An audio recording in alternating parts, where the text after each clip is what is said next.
Now, the British menswear designer brand Simon Carter has entered India after signing an exclusive licensing agreement with Aditya Birla Fashion and Retail.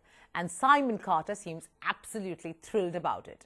Entering the Indian market, which is not really a fashion destination per se, is a bold move. And when it comes to Indian men, it most definitely will be an uphill task. I caught up with Simon Carter himself to find out how he plans to get Indian men to get all bold and quirky and, of course, make his mark in the Indian territory. Take it away. Thank you so much for joining us, Simon Carter. Truly a pleasure having you on Brand Equity. It's my pleasure to be here. Thank you for asking me. A very interesting pick of market, which is India. I believe you're present in the UK, Australia, Japan, and now India. Why India, given that we're not really up there when it comes to fashion, styling, sure. or dressing for that matter? Absolutely. Well, I operate in about 40 countries throughout the world. You mentioned some of the major markets. But I've always been really excited and passionate about India. If you want to talk to me about markets, I'll give you 10 minutes on China, not that interested. Half an hour on the US, huge market, very difficult to break into. India, I'll talk to you all day long. I think when you look at India, you look at Simon Carter, and what have we got in common? Vibrancy, pattern, colour, richness of design, texture. So it's all here. My role, my job, my mission here is to bring out the inner dandy in the Indian male. I hope so. But let's talk about the realities of the Indian market. Colourful, vibrant, yes. When you talk of Indian women, I would have to agree. But when you talk of the Indian male and how they dress, they're very conservative. So given that, why do you think we as a market would do you justice?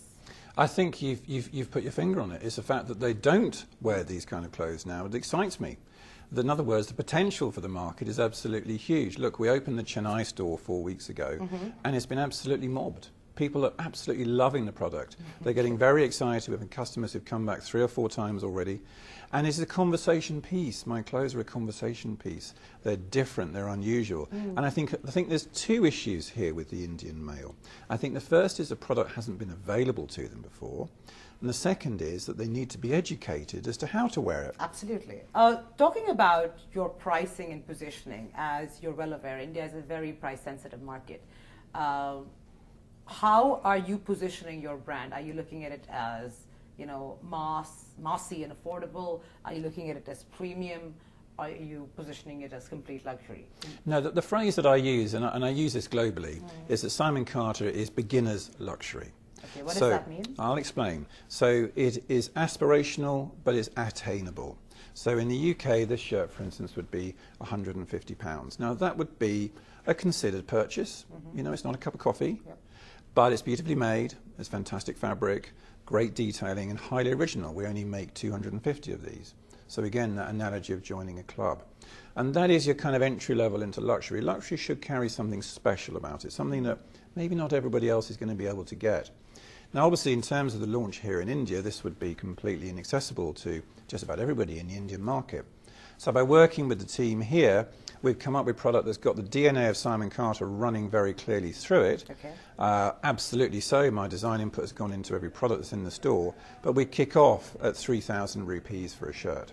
So would you say your starting price would be about 3,000 rupees a shirt, going up to?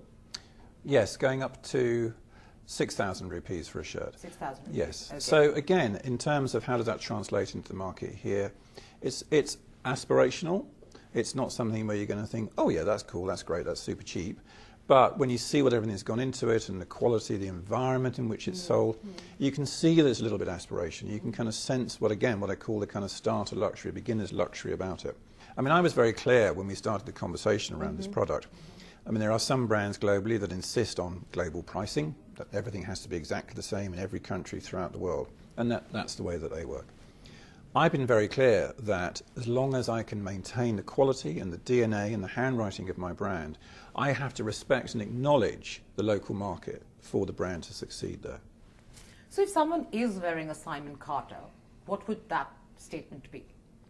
It would be about them expressing themselves as an individual. It would be about having something that's unique, that's different, that's eye-catching, what we call a conversation piece, that someone might stop you in a lift and go, oh, that's a really cool shirt. Where did you get that shirt from? I love that shirt. Or you go to a barbecue in the summer and people come up and say, oh, I love that. Look at that. You've got amazing moths and beetles and wonderful things on your shirt. Where did you get that from? So it's a point of difference. You know, everyone's got sort of plain white shirts in their wardrobe, and that's not what I'm about as a brand. I'm about a point of difference and personality. I wish you all the best, because India is a very tough market. But going on to, you know, more global themes, since you've been this really quirky fashionista in the male space, what do you think about the evolution of you know, male fashion? Dressing for purpose has more or less gone, in that you don't need, in most professions, to have to wear a suit to work. So in the UK, suit sales have fallen. Now they've levelled, and where the sales are coming from is from a young man, sort of fit chap in his 20s, wearing a very slim suit, maybe to go on a date. You know, because he doesn't have to wear a suit. He never wears a suit Monday to Friday. So for him, putting on a suit, that's a bit special. Nice slim tie, slim little collar. So that sort of emerged there, which is an interesting trend. But I think all the boundaries are gone. Really, I can't remember the last occasion I had to wear a suit. Perhaps it was a wedding. Yeah. But so the need to dress for occasion has more or less gone. I'm also very interested in the way that the barriers between what might have been considered feminine and masculine colours have completely gone, really. You know, guys can wear really any colour that takes their fancy. Look at this industry, for instance, the men's accessories industry. This has been transformed by bracelets. I mean, 5 or 6 years ago, I probably wouldn't have wanted to wear these, but you know, now they're pretty ubiquitous, and for us, that's a big growth category. So I think boundaries are blurring, needs to dress are blurring. So in a way, it's a more inventive space, because you could wear things that perhaps only your girlfriend wore 5 years ago. You know, a lot of my Liberty fabric prints, which are so popular, would only have been worn by women, perhaps as recently as 8 or 9 years ago. You were one of the few people who went out on a limb and said that, you know, you actually predict the death of a suit, and you don't see that as relevant, let's say, in the future, 5 to 8 to 10 years from now. Why do you think that?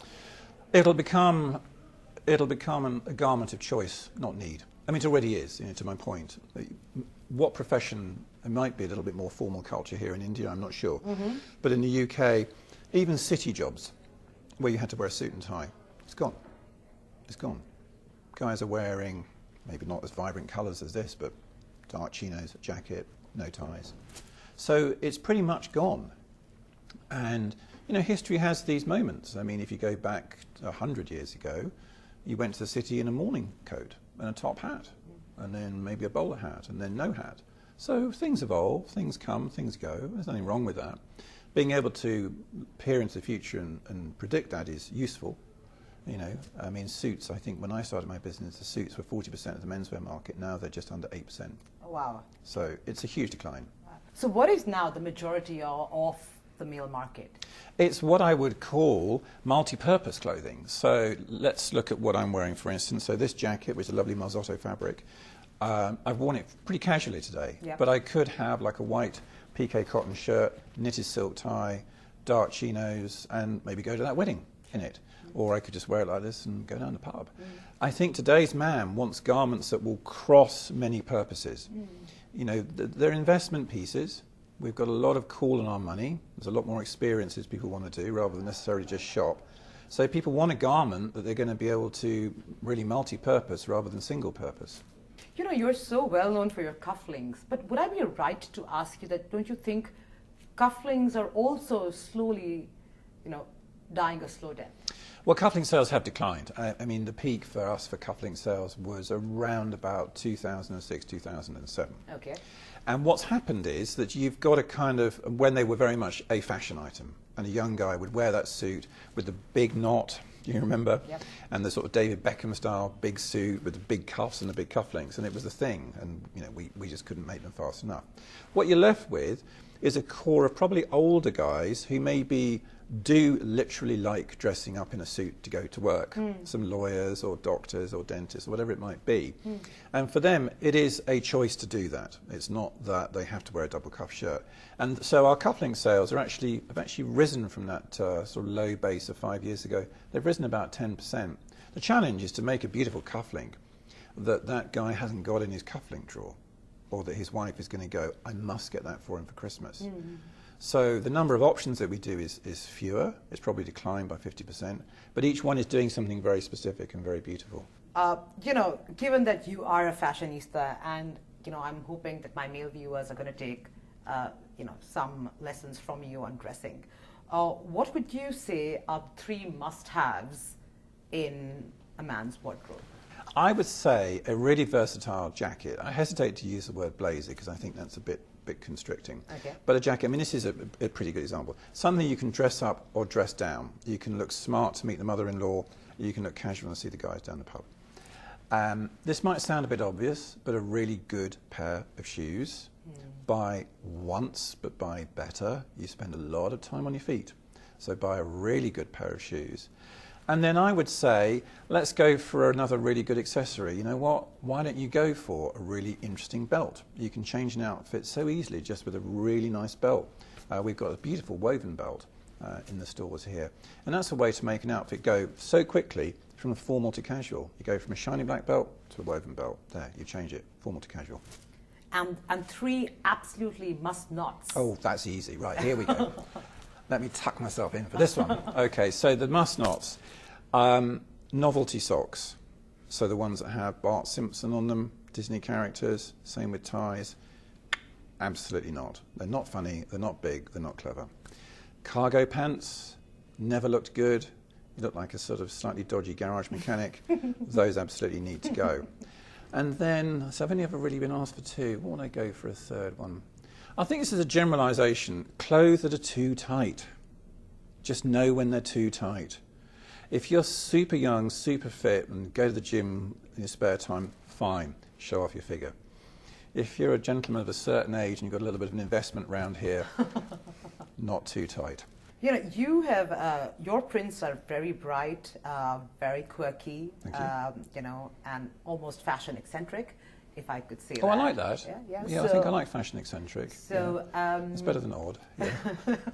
Where do you seek your inspiration from?